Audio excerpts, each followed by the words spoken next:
Hello and welcome to the This Is Metal Show with Tom Collier. My name is Jason J. Rock Houston, and our special guest today is Prophet, the lead singer from the Arizona-based band Saint Madness. Prophet, you and I go way back. It's been a while since I've interviewed you, but when I first started doing this, you're one of the first people I ever interviewed, so it's great to have that friendship all these years. What have you been up to, or what's currently going on with your band Saint Madness? Basically, we're just halfway through the 12th album called Last Rites, the Final Blessing. And this time around, I decided to release the first 6 songs as single. Wow. One time so that we would have new music out, over a period of time. But we have 2 more written, and we need about 4 more to finish it. We'll have at the end of it, we should have about 12 songs. But the first 6, I love them so much. And the guys in the band and everything, we all get along so good, and never once had an argument. Yeah. And their playing is incredible, and they make me look real good. And Prophet, like I said, my co-host Tom, he's a lead singer and a frontman himself, so you guys have that in common, and you guys are both the principal songwriters in your band. So I'm going to throw it to you, Tom, since I've had the pleasure talking to him several times over years, and you take it away, Tom. Yeah, so nice meeting you, brother. But I really enjoyed your vocals. So I listened to your songs, and the newest single, the one that you guys just put out, I think it's September. It's geez, I can't even read my own writing, but I listened to all your stuff today. I love the vocals in that. That's a really cool because it's almost like a heavy Southern rock vocal. I mean, I loved it. I don't know if that's the feel you're going for. I'm not trying to insult you, but I just love the sound of that. And that. Not at Let's all. talk In about fact, it. when I was a young man, I lived in Missouri for several years. I lived in Kansas and all over California. And some of the parts of California I lived at was up in Santa Ynez Valley, which is where Reagan used to have his ranch, and Jackson's Neverland Ranch is there. John Travolta lives there. And basically it's horse and wine country. And so my whole life, country music has always been around my life. And even when I went into heavier and darker metal, I still always held on to a bit of that Southern flavor and that country style. And in Saint Madness, I get bored pretty easy with music. So that's why every one of our albums is different. And there's a lot of variety on each album because I like to just try different things. And every album, I try to have a song on there that's difficult for me to sing, so that I learn something new and I don't get, stale or stagnant with just one sound where I'm comfortable. And so, yeah, there's definitely Southern mixed in us, but there's also punk rock and metal and, all kinds of stuff. In fact, Tom, excuse me, Tom, I was going to ask you, did you catch the Johnny Cash cover I sent you that he did?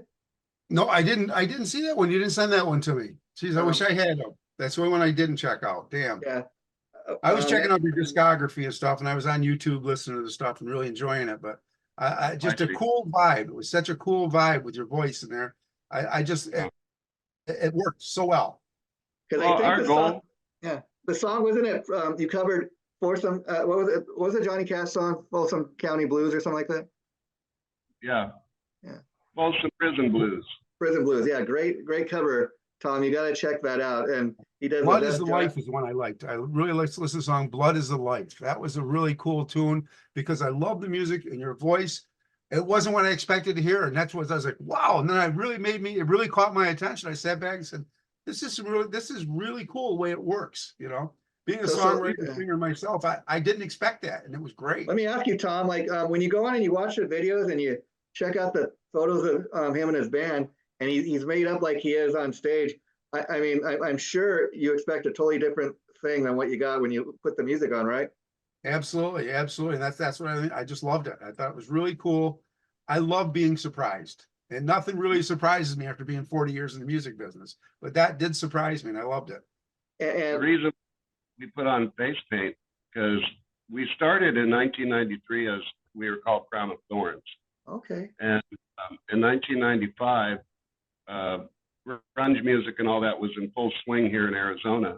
And it kind of took over. I mean, I'll be honest, Arizona was always a mecca for heavy metal and punk rock. But once the grunge started to come in the early 90s, it kind of took over for a while. And it was very frustrating playing metal at that time. And so Marge, our manager, and I were out shopping one day, and I said, you know, next show, I'm going to paint my face. And I don't care if the band does it or not, but I need to change. And I want us to go darker and heavier, even though metal is kind of dying out. And so in November of 95 is the first time we put on face paint. And we wore it ever since. And we started out always as kind of a vampire band anyway. So if you go through all our albums, there's vampire songs on every single one of them. Kinds of vampires. Yeah. And it's all, you know, it's just show business. And what was the reaction you guys got like the first time? I mean, I imagine you had your diehard fans been following you for years, and then they come, and for the first time ever, the band's made up. I mean, that must have been quite a unique show. For 2 years before face paint, we were playing every rotten show you could get, like headlining on a Tuesday night at midnight. Yeah. And it was very frustrating. And then the second we put on the face paint, we were playing the exact same music that we were playing without face paint. Yeah. But once we added a show, a theatrical show, all of a sudden we got to headline every single venue that we wanted to on weekends. I mean, it happened literally that fast. Wow, wow. And let me ask you, not that you guys are anything like Kiss aside from the makeup, and you know, you have your different personalities and stuff, but with Kiss playing their final show in that, do you think that is now a great time for bands like you know, St. Manus, you know, bands like you guys that kind of pick up the slack, if you will? You know. Well, it can be. What's funny is when we started wearing face paint in '95, Kiss hadn't reunited yet with face paint back then. There weren't many bands doing that at all. It was almost like a year later they were doing that Kiss Unplugged in '95. You know. Yeah. Right. And I've always loved the entertainment aspect of music. I'm not really a jeans and t-shirt kind of guy, and I love tons of bands that are that way. But for me, I always, you know, I started in music in 1978 as an Elvis Presley imitator when I was in high school. Wow. Because Elvis died the year before, and he was still all over the news, in every magazine, every newspaper, documentaries on TV. And I used to go home at night and just sing to his records. And one day I was in choir at Altaloma High School. And my choir director didn't really care for me. He always called me Homer. He never called me Patrick. Oh, wow. And the guy next to me in the bass section went down and told Mr. Bowers, he said, you know, you need to listen to Pat sing because he sounds like Elvis. Yeah. So in the middle of class, he called me to the front of the class, and we had about 50 members, I would say, in the choir. And Mr. Bowers says to me, Pat, do you know the song Blue Christmas? And I said, yeah. He said, I'm going to start playing it, start singing it. And I had never sang solo in front of anybody outside of my bedroom. Wow. Starts playing, I start singing, and he stopped and he said, see me after class. And after class, when I went to see him, right away he said, Patrick. And I thought, wow, he's not calling me Homer. He said, Patrick, you sound like Elvis. Would you ever consider dressing up like him and have a Christmas concert coming? You could do Blue Christmas. We'll see what happens. So I did a duet with the girl, and we did it on a Friday night. By the time I went back to school on that Monday, everybody knew who I was. Yeah. And I had first autographs that night. And then Mr. Bowers came back to me and said, for the spring concert, would you go all out and cut your hair and dress like young Elvis and do like a medley, and we'll have some of the girls from the choir come out and go crazy.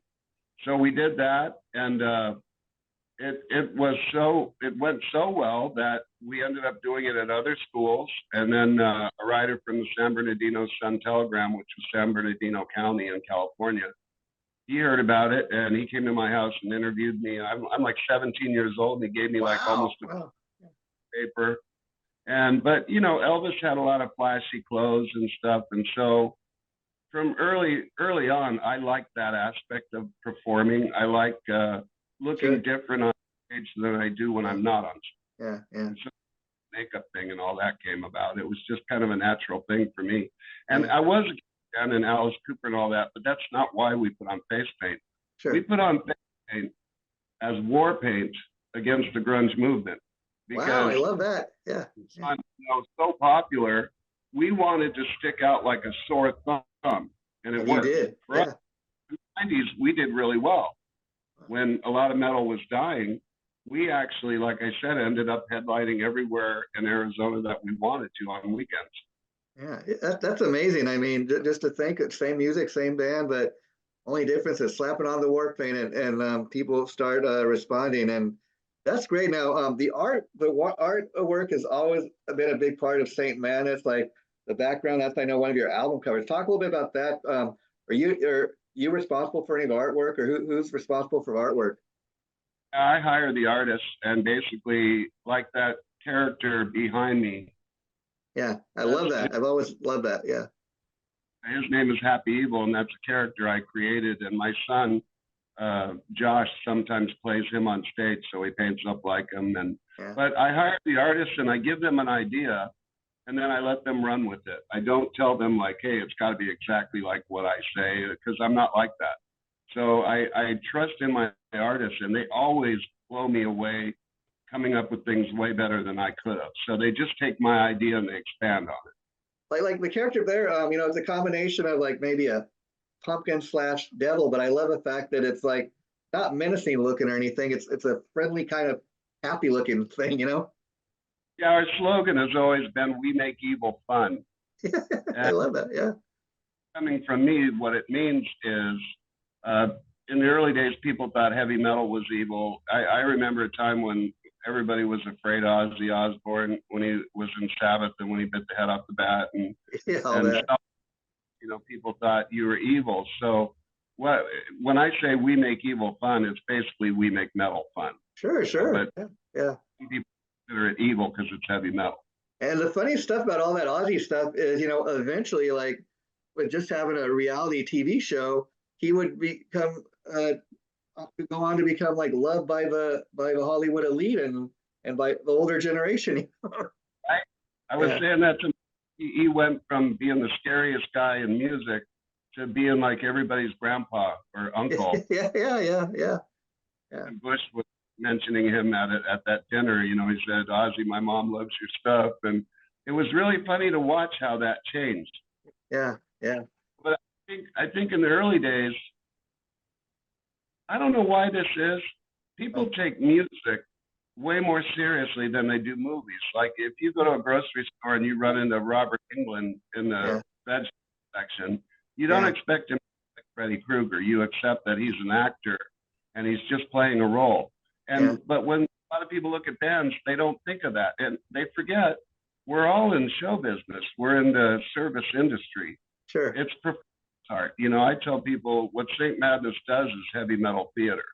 Oh, yeah, I love that. Yeah, I love that rock and roll theater. I mean, that's the same thing about all these great tribute bands. I mean, people have a love hate with the tribute scene, but I like it for a simple fact that if the band's good enough, okay, they're playing, the music that we grow up on, and it makes it a little fun that that not only are they playing the songs, but they dress the part, and Right? so sometimes that's fun, and even Kiss like retiring and playing their final show when they came out with this idea about these avatars, I'm kind of interested to see what it's going to be like. I mean, I'm open to it, and I think the one unique thing is they would be the first ones to think of something like that. How many other bands that get up there in age and ready to retire do you think are going to follow? Right. Well, Yeah, weren't they touring a hologram of Dio there for a while? yeah, and see the only thing with that is like again, it's not exactly the same as Ronnie James Dio being there, but people either love that or they hate it. So whatever. So you know what I mean? Because it's different, and Yeah, I'm very open-minded musically, yeah, and I'm glad I am because I've met a lot of musicians over the years that are kind of set in their ways and only do sure. things a certain Their way. way. It's been really open-minded, so I think there's room for everybody. And by the way, when I was saying we put on war paint against the grunge movement when it was popular, there were a lot of grunge bands I was a fan of, and I was a Nirvana fan. I just wasn't a fan of their fans who kept putting down metal all the time. Yeah, But yeah, I yeah.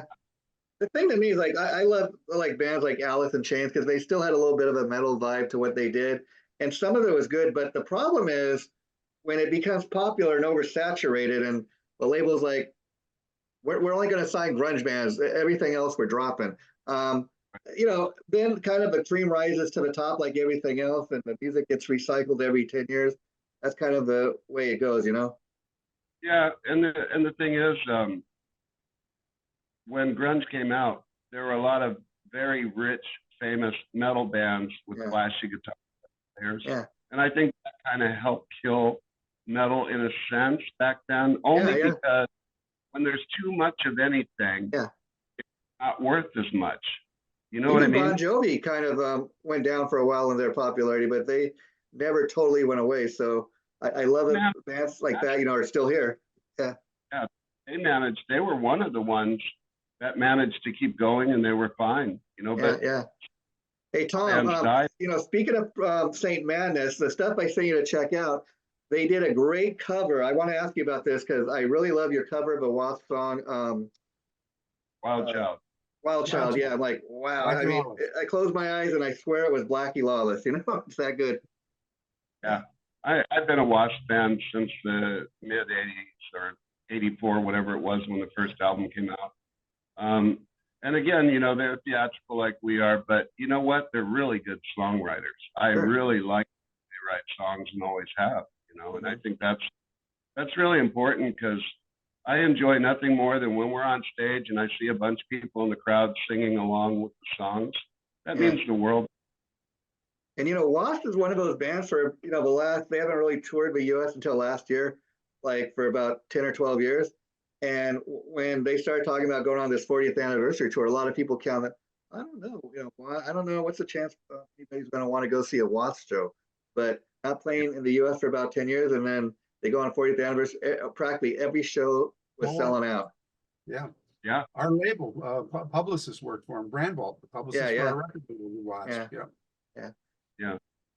Yeah. No, and what's funny is when we were recording Wild Child, our co-producer, his name is Larry Elia, and he owns Mind's Eye Digital Studios here in Arizona, and he's worked with a lot of big people. And when I did the scratch track, I didn't really put a lot of energy in it. I was just trying to keep the time band. And then when I went in to do my final vocals, before I went in, he goes, Pat, I don't know if you can sing this. And I went in there and it was like one or two takes or whatever.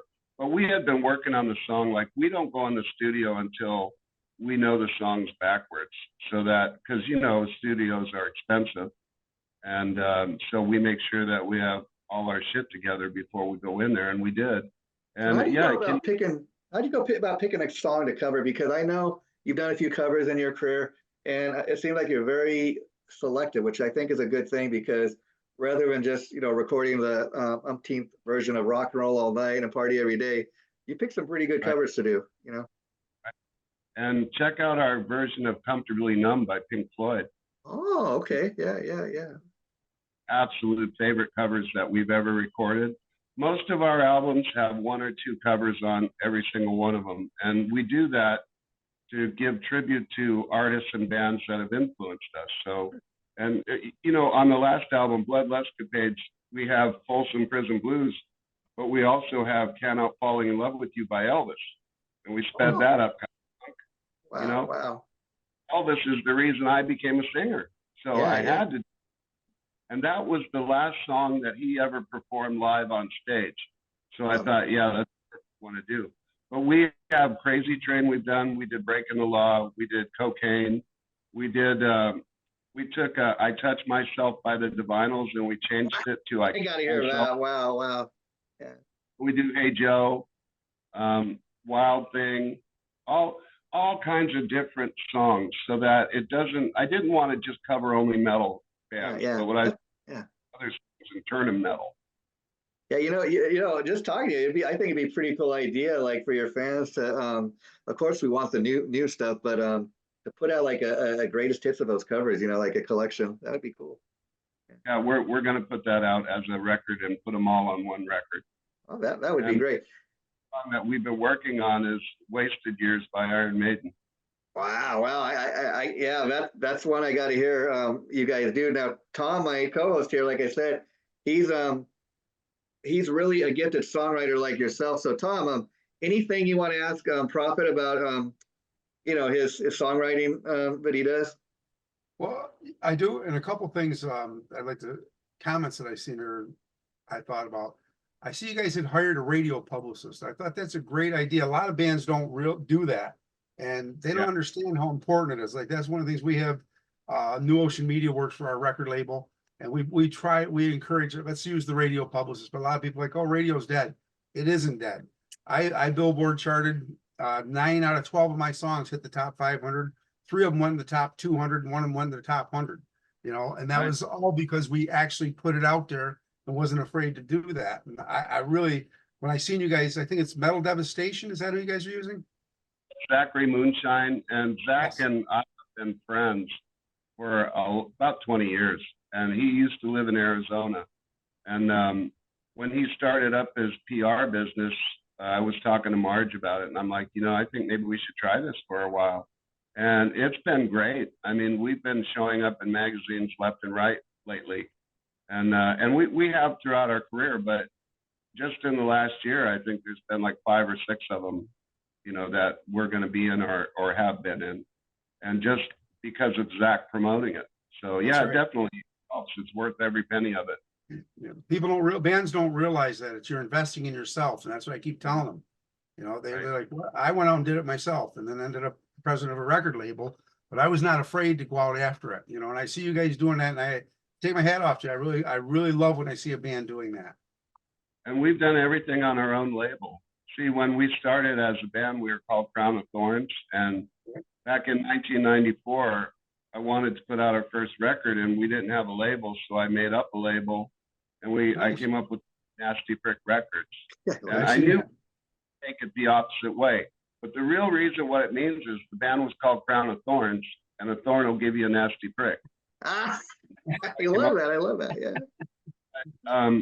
I was always, and it's probably to my detriment, because I never really shopped the band to big labels very much, and I probably should have. But once we created Nasty Prick Records, I just thought, you know what, we'll put out the records that we want to put out, and if somebody wants to pick us up, they'll hear it, and they will. But so all 12 of our albums have been put out on Nasty Prick Records. Yeah, and yet you guys continue to have a great fan base, a great following since 1990. You're still out there doing it, still pumping out new music, which I got to say, I tip my hat, because even a band that's been doing it since 1990, you could be like everyone else and say, we've got enough, we got 12 albums worth of material. We don't need to pump out any new music. Nobody's buying CDs. So I think great that you guys are still pumping out new music. Yeah. And that's the sad thing about it. We actually started in 1993. Wow. So we've been around 30 years. But what's really sad about that? Our music is played on radio stations all over the world. We're in magazines all over the world. We're on digital zines and everything else all over the world. Well, we can't make hardly any money. You know what's amazing about that? A little band from Arizona, and you get played on stations around the world. That's amazing.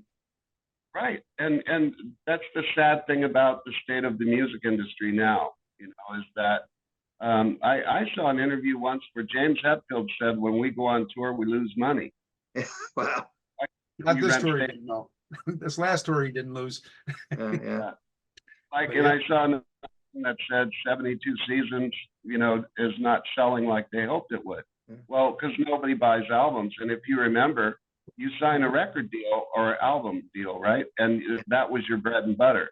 Well, that's gone now, because the second you put it online, everybody downloads it for free. And you have to have, 50,000 clicks online before you make a nickel. Yep. And it's really sad what's happened to the state of music, but I suspect someday they'll figure it out, but that'll be past my time. I'm 61 years, Well, Prophet, it was great having you come on the show for the very first time here on This Is Metal. Tom and I really enjoyed having you. Let's definitely keep in touch, and we'll definitely be having you come back. So I just want to say goodbye and thanks for coming on today. Anything you'd like to say, Tom, before you wrap it up? Thanks, and best of luck, man. You keep putting the music out. I've been doing it since '84, so don't give up, man. You're doing a great job. I love it.